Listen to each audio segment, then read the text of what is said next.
there was a vast hiatus between the original teenage work and my going back to art classes at the Visual Arts Center. I studied with Pat Sansucci when children finally went to school, and she taught me that pouring was the way to go. And I absolutely loved pouring as a watercolorist and texture.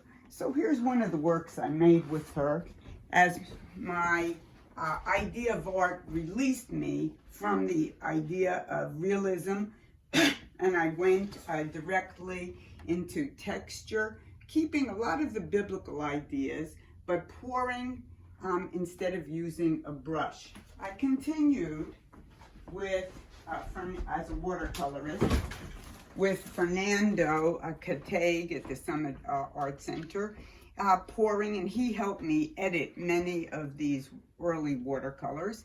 And I've used a variety of Kleenex and toilet paper and pouring through those wonderful supplies. Come on over, I'll show you some more.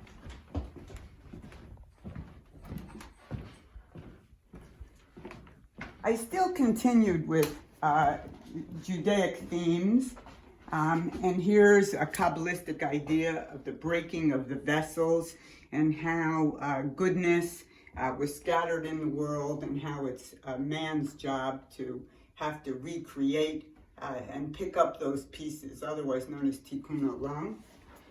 And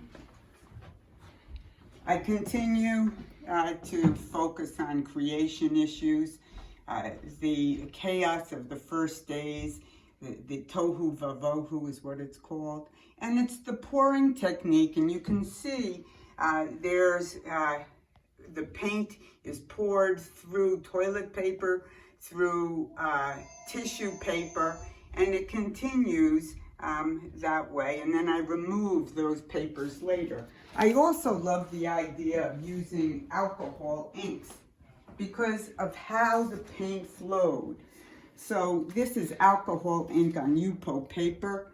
I love to experiment with that because I love the idea of the colors blending. And to me, not only is it mystical, but it reminds me very much of outer space. I feel like I'm at the Hubble telescope when we see this. So this is the background to the show that I want you to see, because at the next show, and we're going to stop the video for a few seconds while I drive to the art center and show you the actual exhibit and how we progressed in art from here. Thank you. I'll be back. You can stay. I'm going to leave.